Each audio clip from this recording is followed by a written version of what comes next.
രാഹുലെ, ഇലക്ഷന് മുൻപ് തുടർഭരണം വരും, LDF 3.0 എന്നൊക്കെയായിരുന്നു സഖാക്കൾ ഇവിടെ വിളിച്ചു കൂവിക്കൊണ്ടിരുന്നത്.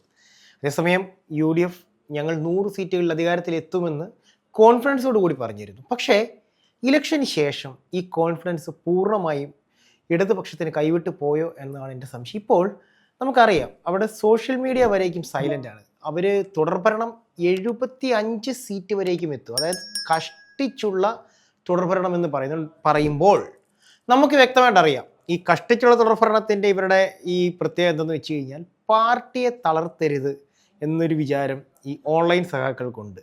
ശരിക്കും പാർട്ടി ഒരു പരാജയ ഭീതിയിലേക്ക് വീണ് കഴിഞ്ഞു.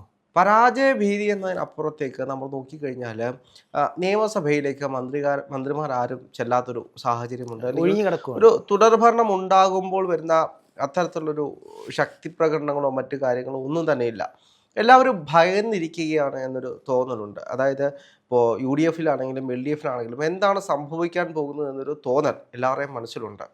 ഈ UDF ഇത്രയും വലിയ അങ്ങോട്ടും ഇങ്ങോട്ടുള്ള പ്രശ്നങ്ങൾ നടക്കുന്നത്, അതായത് KC വേണുഗോപാലുണ്ട്, രമേശ് ചെന്നിത്തലയുണ്ട്, VD സതീശനുണ്ട്, ആര് മുഖ്യമന്ത്രി ആകുമെന്ന് പറഞ്ഞ് അങ്ങോട്ടും ഇങ്ങോട്ടും ഒരു ഫൈറ്റ് നടക്കുമ്പോൾ സോഷ്യൽ മീഡിയയിൽ അവരുടെ അണികൾ നടത്തുന്നുണ്ട്, ഒരു PR വർക്കും ഇതിൻ്റെ ഇടയിലൂടെ നടക്കുന്നുണ്ട് എന്നാണ് അറിയാൻ കഴിയുന്നത്. അപ്പോൾ അങ്ങനെ നടക്കുന്നൊരു സാഹചര്യത്തിൽ UDF-നെ സംബന്ധിച്ച് ശക്തമായിട്ടുള്ള പോളിംഗ് നടന്നത് അവർക്ക് അനുകൂലമായിട്ടായിരിക്കും വരുന്നത് എന്നാണ് UDF വിശ്വസിക്കുന്നത്.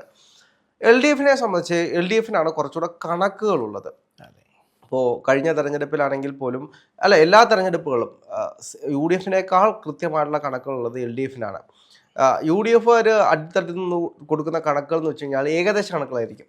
ഇത്ര വോട്ടുകൾ കിട്ടുമായിരിക്കും, സാധ്യതകളാണ് പറയുന്നത്. പക്ഷേ LDF-നെ സംബന്ധിച്ച് ഒരു വീട്ടിൽ നിന്നും എത്ര വോട്ട് കിട്ടും, ആരൊക്കെ വോട്ട് മറിക്കുമെന്ന് കൃത്യമായിട്ട് ധാരണയുള്ള പാർട്ടിയാണ് CPM. അവരിൽ കൃത്യമായിട്ടുള്ള കണക്കുകളുമുണ്ട്. അപ്പോൾ കണക്കുകളുടെ അടിസ്ഥാനത്തിൽ CPM-നെ സംബന്ധിച്ച് അവർ 80 സീറ്റുകളൊക്കെ നേടി അധികാരത്തിൽ വരുമെന്നായിരുന്നു ആദ്യം പറഞ്ഞിരുന്നത്. പിന്നീട് അത് 75 തൊട്ട് 78 വരെയായി. ഇപ്പോൾ അത് 72 തൊട്ട് 75 വരെ. അപ്പോൾ കുറഞ്ഞു വരികയാണ് CPM-ൻ്റെ കണക്കൂട്ടലുകളെല്ലാം. അത് സൂചിപ്പിക്കുന്നത് UDF-നൊരു അപ്രമാദിത്വമുണ്ട്, അല്ലെങ്കിൽ UDF-നൊരു കൃത്യമായിട്ടുള്ള മേൽ കൈ ഉണ്ട് എന്നാണ് നമുക്ക് മനസ്സിലാക്കാൻ കഴിയുന്നത്. UDF-നെ സംബന്ധിച്ച് UDF-ൻ്റെ ഒരു കണക്കൂട്ടൽ 80 സീറ്റുകളിലൊക്കെ അധികാരത്തിൽ വരുമെന്നായിരുന്നു, 75-80 നേടി അധികാരത്തിൽ വരുമെന്നായിരുന്നു ആദ്യമേ. പിന്നീട് ഇപ്പോൾ അവർ പറയുന്നത് 80-ന് മുകളിലേക്ക് പോകും, വലിയൊരു ട്രെൻഡാണെങ്കിൽ 100 സീറ്റ് വരെ എത്തും എന്ന് പറയുന്ന UDF-കാരുമുണ്ട്. അതിൻ്റെ പ്രധാനപ്പെട്ട കാരണം എന്ന് പറയുന്നത്, ഒന്ന് മുസ്ലിം ലീഗ് 25 സീറ്റുകളാണ് മത്സരിച്ചത്. 23 സീറ്റ് വരെ UDF പിടിക്കുമെന്ന്, മുസ്ലിം ലീഗ് പിടിക്കുമെന്നൊരു വിശ്വാസം മുസ്ലിം ലീഗിനുണ്ട്. അതേപോലെ തന്നെ ജോസഫ് വിഭാഗത്തിന് കൊടുത്തുള്ള സീറ്റുകളാണെങ്കിലും അതും വലിയ ഭൂരിപക്ഷത്തിലേക്ക് എത്തും. അപ്പോൾ 8 സീറ്റുകൾ കൊടുത്തതിനകത്ത് 7 സീറ്റുകൾ അല്ലെങ്കിൽ 6 സീറ്റുകൾ കിട്ടുമെന്നുള്ളൊരു വിശ്വാസം, ഒരു കൺഫർമേഷൻ സീറ്റുകൾ അങ്ങനെ കിട്ടാനുള്ള സാധ്യതയുണ്ട് എന്ന് പറയുന്നുണ്ട്. അപ്പോൾ ബാക്കിയുള്ള സ്വതന്ത്രരായിട്ട് നിൽക്കുന്ന കുറേ സ്ഥാനാർത്ഥികൾ, ഇപ്പോൾ G സുധാകരനെ പോലുള്ള ആളുകളുണ്ട്, ഇവരുടെ വിജയം, അതുപോലെ തന്നെ അട്ടിമറി വിജയങ്ങൾ UDF പ്രതീക്ഷിക്കുന്നുണ്ട് ഒരുപാട് സ്ഥലങ്ങളിൽ. അല്ലാതെ തന്നെ UDF ഒരു 45 സീറ്റുകൾ UDF പ്രതീക്ഷിക്കുന്നുണ്ട്. അപ്പോൾ അങ്ങനെ വരികയാണെങ്കിൽ ഒരു 70-75 സീറ്റുകളിലേക്ക് UDF എത്തും, ആ ഒരു കണക്കൂട്ടൽ തന്നെ. പക്ഷേ UDF-നെ സംബന്ധിച്ച് കോൺഗ്രസ് ഒരു 50 സീറ്റിന് മുകളിലേക്ക് പ്രതീക്ഷിക്കുന്നുണ്ട്. 50-55 സീറ്റുകൾ കോൺഗ്രസ് തന്നെ പ്രതീക്ഷിക്കുന്നുണ്ട്. അങ്ങനെ വരുമ്പോൾ അതൊരു 80-ന് മുകളിലേക്ക് 90-100 ആ ഒരു സീറ്റിലേക്ക് പോകുമെന്നാണ് UDF-ഉം കോൺഗ്രസ് കരുതുന്നത്. അപ്പോൾ അതാണ് കോൺഗ്രസിൻ്റെ ഒരു ധാരണ, ക്രമീകരണങ്ങൾ. പക്ഷേ ഇപ്പോൾ നടന്നുകൊണ്ടിരിക്കുന്നത് UDF-ലെ മുഖ്യമന്ത്രി ആര് എന്ന ചർച്ചയാണ്. അതേപോലെ തന്നെ ഇപ്പുറത്തും ഒരു ചർച്ച നടക്കുന്നുണ്ട്. LDF-ൽ ആരായിരിക്കണം മുഖ്യമന്ത്രി സ്ഥാനാർത്ഥിയല്ല, പ്രതിപക്ഷ നേതാവ് ആരാവണം. ഇപ്പോൾ ഇപ്പുറത്ത് മുഖ്യമന്ത്രി സ്ഥാനാർത്ഥിയാണെങ്കിൽ ഇപ്പുറത്ത് പ്രതിപക്ഷ നേതാവായിരിക്കുമല്ലോ. ഇപ്പോൾ ഭരണത്തിലാണെങ്കിൽ പിണറായി വിജയൻ തന്നെയായിരിക്കും മുഖ്യമന്ത്രി എന്ന് അവർക്ക് കൃത്യമായിട്ട് അറിയാം. തോൽക്കുകയാണെങ്കിൽ ആരാണ് പ്രതിപക്ഷ നേതാവ് എന്നുള്ള വലിയ ചർച്ചകൾ നടക്കുന്നുണ്ട്. അപ്പോൾ അതിലേക്ക് വരുന്ന പേരുകൾ നമ്മൾ നോക്കിക്കഴിഞ്ഞാൽ ശൈലജ ടീച്ചറുടെ പേരുകൾ വരുന്നുണ്ട്. അതേപോലെ തന്നെ ധനമന്ത്രിയായിട്ടുള്ള ബാലഗോപാലുണ്ട്, P പ്രസാദ് ഉണ്ട്, അങ്ങനെ കുറേ പേരുകളുണ്ട്. പക്ഷേ ഇതിൽ ശൈലജ ടീച്ചർ വിജയിക്കുമോ ഇല്ലയോ എന്നുള്ള സംശയം LDF-ന് ഇപ്പോഴും ഉണ്ട് എന്നതൊരു യാഥാർത്ഥ്യമാണ്. LDF-നെ സംബന്ധിച്ച് LDF-ന്റെ കോട്ടയായിരുന്ന മട്ടന്നൂർ മണ്ഡലം ശൈലജ ടീച്ചർ കഴിഞ്ഞ തവണ 40,000-ന് മുകളിൽ ഭൂരിപക്ഷത്തിൽ ജയിച്ച മണ്ഡലം വിട്ടുകൊടുത്ത് സണ്ണി ജോസഫ് എതിരായിട്ട് മത്സരിപ്പിക്കാൻ വിടുന്നു. LDFിൻ്റെ ഏറ്റവും വലിയ സ്ഥാനാർത്ഥിയാണ് ശൈലജ ടീച്ചർ എന്നാണ് LDF പറയുന്നത്. അതുകൊണ്ടാണ് സണ്ണി ജോസഫിനെതിരെ മത്സരിക്കാൻ വിട്ടത്. അപ്പോൾ ആ സീറ്റ് ഞങ്ങൾക്ക് കിട്ടുമെന്നാണ് അവർ വിശ്വസിക്കുന്നത്. അപ്പോൾ ശൈലജ ടീച്ചർ വിജയിച്ച് വന്നു കഴിഞ്ഞാൽ LDF തോൽക്കുന്നൊരു സാഹചര്യം ഉണ്ടെങ്കിൽ ശൈലജ ടീച്ചർക്കായിരിക്കാം. കാരണം കഴിഞ്ഞ തവണ ശൈലജ ടീച്ചറിനെ മുഖ്യമന്ത്രിയാക്കും, ഒരു വനിതാ മുഖ്യമന്ത്രി ഉണ്ടാകുമെന്നുള്ള ചർച്ചകൾ ഇടയ്ക്ക് നടന്നിരുന്നു. അതെല്ലാം വെട്ടി നിർത്തിയാണ് പിണറായി വിജയൻ തന്നെ ഭരിക്കട്ടെ എന്നുള്ളൊരു നയം വന്നത്. സ്വാഭാവികമായിട്ടും ശൈലജ ടീച്ചർ വിജയിക്കുകയാണെങ്കിൽ ശൈലജ ടീച്ചർക്ക് തന്നെ ആയിരിക്കും പ്രതിപക്ഷ നേതാവിൻ്റെ ഒരു പദവി ലഭിക്കാൻ പോകുന്നത്. പക്ഷേ പാർട്ടിക്കുള്ളിൽ തന്നെ വലിയ സംഘർഷങ്ങൾ നിലനിൽക്കുന്നത്. അല്ല, എനിക്ക് സ്വാഭാവികമായ സംശയം, പാർട്ടി ഇത്തവണ, അതായത് പാർട്ടി അനുഭാവികൾ തന്നെ ഇത്തവണ LDF അധികാരത്തിൽ വരണ്ട, അങ്ങനെ വരികയാണെങ്കിൽ ഈ പറയുന്ന പാർട്ടി എന്ന് പറയുന്നത് പിണറായി വിജയൻ എന്ന് പറയുന്ന വ്യക്തിയിലേക്കും അയാളുടെ കുടുംബങ്ങളിലേക്കും ഒതുങ്ങിപ്പോകുമെന്നുള്ളൊരു ഭയം ഈ അണികൾക്കുള്ളിൽ വളർന്നിട്ടുണ്ട് എന്നുള്ളൊരു സംശയം എനിക്ക് പലപ്പോഴും തോന്നി. അല്ല, സംശയമല്ല, അത് യഥാർത്ഥത്തിൽ നടന്നിട്ടുണ്ട്. ഇത്തവണ UDF വിജയിക്കുന്നുണ്ടെങ്കിൽ അത് കമ്മ്യൂണിസ്റ്റുകാരുടെ വോട്ടുകൊണ്ടാണ് UDF വിജയിക്കാൻ പോകുന്നത്. കമ്മ്യൂണിസ്റ്റ് പാർട്ടിയിലുള്ള പലരും മാറ്റിക്കുത്താനുള്ള എല്ലാ സാഹചര്യങ്ങളും നിലനിൽക്കുന്നുണ്ട്. അത് പാർട്ടി ബുദ്ധിജീവികൾ വരെ അത് കണക്കാക്കുന്നുണ്ട്. അവർ പറയുന്നത് ഇനി ഒരു സർക്കാരും കൂടെ LDF സർക്കാരും കൂടെ വരരുത്, വന്നു കഴിഞ്ഞാൽ അത് നാടിന് ആപത്തായിരിക്കും. അപ്പോൾ പാർട്ടി എന്ന് പറയുന്നത് ഒരു ഏകാധിപത്യ ശൈലിയിലേക്ക് പോകും. ഒരു ജനാധിപത്യം വരണമെങ്കിൽ എപ്പോഴും ഫൈറ്റ് ചെയ്ത് കയറി വരുമ്പോൾ മാത്രമേ ജനങ്ങൾക്ക് അവരിലൊരു വിശ്വാസം ഉണ്ടാവും. ഇല്ലെങ്കിൽ അവർ തന്നെ ആകുമ്പോൾ അതൊരു അടിമത്ത ഫീലിലേക്ക് പോകും. അത് മാത്രമല്ല, ഒരുപാട് പ്രശ്നങ്ങൾ പാർട്ടിക്കുള്ളിൽ തന്നെ വലിയ പ്രതിസന്ധികൾ ഉണ്ടാവും. ഈ 10 ഭരണം കൊണ്ട് തന്നെ യുവനിരകളാരും ഇല്ലാതെ പോകുന്നൊരു പാർട്ടിയായിട്ട് LDF മാറുന്നുണ്ട്.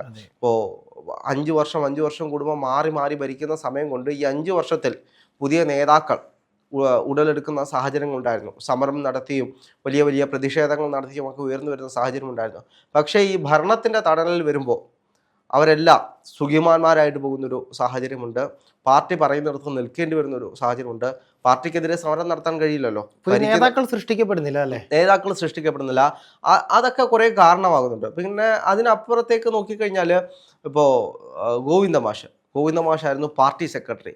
പാർട്ടി സെക്രട്ടറിയുടെ പ്രസ്താവനകൾ പലതും CPM-നെ വലിയ പ്രതിസന്ധിയിലാക്കിയിട്ടുണ്ട്.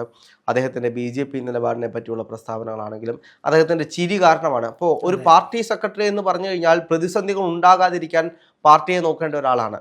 പക്ഷേ ഈ തവണ ഏറ്റവും കൂടുതൽ പ്രതിസന്ധികൾ ഉണ്ടാക്കിയത് തന്നെ പാർട്ടി സെക്രട്ടറി ആയിരുന്നു. പുള്ളി തന്നെയാണ് പ്രതിസന്ധികൾ ഉണ്ടാക്കിയത്. അതെ, G. സുധാകരൻ പോയപ്പോൾ അദ്ദേഹം പറഞ്ഞത് പാർട്ടി സെക്രട്ടറിയുടെ ചിരി അതെന്നെ വല്ലാതെ അലട്ടി, അതെന്നെ ഒരു വല്ലാതെ വിഷമപ്പെടുത്തി. ആരാണ് G. സുധാകരൻ എന്ന് ചോദിക്കുന്ന രീതിയിലേക്ക് പോയി. പാർട്ടി സെക്രട്ടറി ഒന്ന് വിളിച്ചിരുന്നെങ്കിൽ തീരുന്ന വിഷയമേ ഉണ്ടായിരുന്നുള്ളൂ. അപ്പോൾ അതേപോലെ തന്നെ കുഞ്ഞികൃഷ്ണൻ പയ്യന്നൂര്, അദ്ദേഹവും പറഞ്ഞത് അത് തന്നെയാണ്.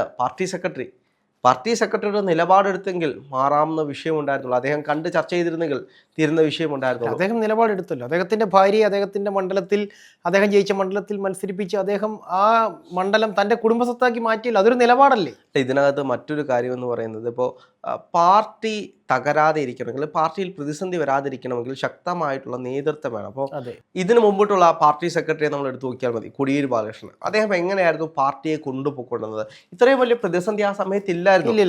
അതിന് പ്രധാനപ്പെട്ട കാരണം എന്ന് പറയുന്നത്, പാർട്ടി ഒരു സംഘർഷ അവസ്ഥയിലേക്ക് പോകുമ്പോൾ കൃത്യമായിട്ട് പാർട്ടി സെക്രട്ടറി ഇടപെട്ട് അത് പരിഹരിച്ച് മുന്നോട്ട് പോകുന്നതുകൊണ്ടാണ്. അതല്ല, അത് തന്നെയുമല്ല, അദ്ദേഹവും പിണറായി വിജയൻ തമ്മിലൊരു ബോണ്ടിങ്ങും നമുക്കറിയാം. അതെ. അപ്പോൾ ഭരിക്കുന്ന പാർട്ടി ആണെങ്കിൽ പോലും പാർട്ടി സെക്രട്ടറി കൃത്യമായിട്ട് പാർട്ടിക്കുള്ളിൽ ഇടപെട്ടുകൊണ്ട് കൃത്യമായിട്ട് കാര്യങ്ങൾ കൈകാര്യം ചെയ്തിരുന്നു. ഇവിടെ ഇപ്പോൾ പാർട്ടി സെക്രട്ടറിക്ക് പിണറായി വിജയനെ പേടിയാണ്, പാർട്ടിയിലെ അണികൾക്ക്, നേതാക്കന്മാർക്ക് എല്ലാവർക്കും പിണറായി വിജയനെ പേടിയാകുന്ന ഒരു സാഹചര്യത്തിലേക്ക്. ഈ തെരഞ്ഞെടുപ്പിൽ തന്നെ പിണറായി വിരുദ്ധത ഏറ്റവും കൂടുതൽ ഉണ്ടാകാൻ കാരണം പിണറായി വിജയന് നെമ്മീനാണ് ഇഷ്ടം. നെമ്മീന് പകരം മറ്റൊരു മീൻ കൊടുത്തുകൊണ്ട് പിണറായി വിജയൻ ചൂടാകുമോ എന്ന് ചോദിക്കുന്നൊരു സാഹചര്യം. ചൂര ഇഷ്ടമല്ല. അപ്പോൾ അങ്ങനെയുള്ള കുറേ വിഷയങ്ങളുണ്ടായിരുന്നു. ഇതെല്ലാം പിണറായി വിരുദ്ധതയ്ക്ക്, അതായത് ജനങ്ങളുടെ ഇടയിൽ പിണറായി വിരുദ്ധത കൂട്ടുവാൻ സഹായിച്ചിട്ടുണ്ട്.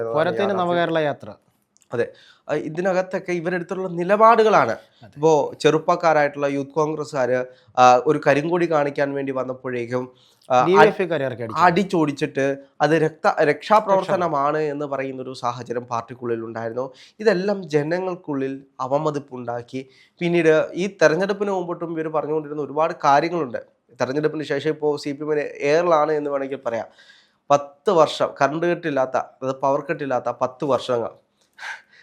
ഇപ്പോൾ ഏറ്റവും കൂടുതലും എല്ലാ ദിവസവും പവർ കട്ടുകൾ പോകുന്ന ഒരു സാഹചര്യം നമ്മൾ ഇലക്ഷൻ കഴിഞ്ഞപ്പോഴേ പവർ കട്ട് കൊണ്ടുവന്നല്ലോ. ഇലക്ഷൻ കഴിയുന്നവരേക്കും ഒരു 10 വർഷം. അതെ, പക്ഷെ പ്രതിപക്ഷം അത് കൃത്യമായിട്ട് ഡിഫെൻഡ് ചെയ്യാൻ പ്രതിപക്ഷത്തിന് കഴിയാതെ പോയി എന്നൊരു തോന്നൽ എനിക്ക് പലപ്പോഴും ഉണ്ടായിട്ടുണ്ട്.